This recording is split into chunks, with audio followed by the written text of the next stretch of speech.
মঙ্গল গ্ৰহত হ'ব যুদ্ধ, ধ্বংস হ'ব পৃথিৱী।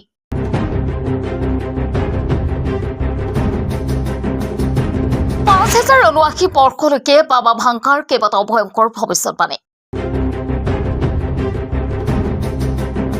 কঁপি উঠিব আপুনি। আনকি ২০২৩ চনতো বাবা ভাংগাই কৰা কিছু ভৱিষ্যতবাণী সঁচা বুলি প্ৰমাণিত হৈছে, বহু লোকে বিশ্বাস কৰে।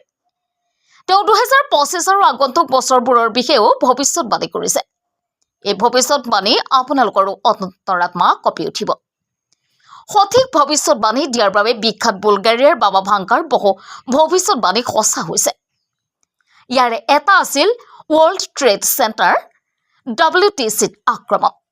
আনকি ২০২৩ চনতো বাবা ভাংকাই কৰা কিছু ভৱিষ্যতবাণী সঁচা বুলি প্ৰমাণিত হৈছে, বহু লোকে বিশ্বাস কৰে। তেওঁ ২০২৫ আৰু আগন্তুক বছৰবোৰৰ বিষয়েও ভৱিষ্যতবাণী কৰিছে। এই ভৱিষ্যতবাণী পঢ়ি আপোনালোকৰো আত্মা কঁপি উঠিব। উল্লেখযোগ্য যে বাবা ভাংকা নামেৰেও পৰিচিত ভাংকেলিয়া পাণ্ডেভা গুষ্টেৰভা আছিল এগৰাকী অন্ধ বুলগেৰিয়ান ৰহস্যবাদী, যিগৰাকী মহিলাৰ ১৯৯৪ চনত ৮৫ বছৰ বয়সত মৃত্যু হয়। তেওঁৰ মৃত্যুৰ পিছতো তেওঁৰ ভৱিষ্যতবাণীত বিশ্ববাসী মুগ্ধ হৈ আছে। বালকনৰ নষ্ট্ৰাডামুছ নামেৰে পৰিচিত বাবা ভাংকাই দাবী কৰিছিল যে তেওঁ ১২ বছৰ বয়সতে দৃষ্টিশক্তি হেৰুৱাইছিল আৰু তাৰ পিছত ভৱিষ্যতবাণী কৰা আৰম্ভ কৰিছিল। আগন্তুক বছৰবোৰৰ বাবে বাবা ভাংকাই কেইবাটাও গুৰুত্বপূৰ্ণ ভৱিষ্যতবাণী কৰিছে। বাবা ভাংকাই কৈছে ২০২৫ বৰ্ষত ইউৰোপত এক ভয়ংকৰ সংঘাতৰ ফলত মহাদেশখনৰ জনসংখ্যা যথেষ্ট হ্ৰাস পাব।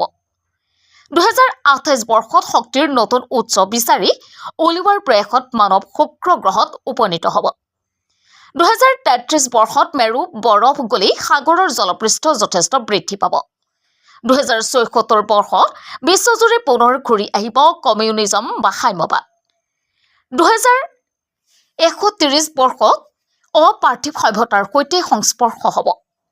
২০৭১ বৰ্ষত সমগ্ৰ বিশ্বতে খৰাং পৰিস্থিতিৰ সৃষ্টি হ'ব। ৩০০৫ বৰ্ষত মংগল গ্ৰহত যুদ্ধ হ'ব। ৩৭৯৭ বৰ্ষত পৃথিৱীৰ বিনাশ হ'ব, যাৰ ফলত মানৱ জাতি সৌৰজগতৰ ভিতৰত থকা আন যিকোনো গ্ৰহ ভ্ৰমণ কৰিবলৈ সক্ষম হ'ব। ৫০৭৯ বৰ্ষত পৃথিৱীৰ অন্ত হ'ব।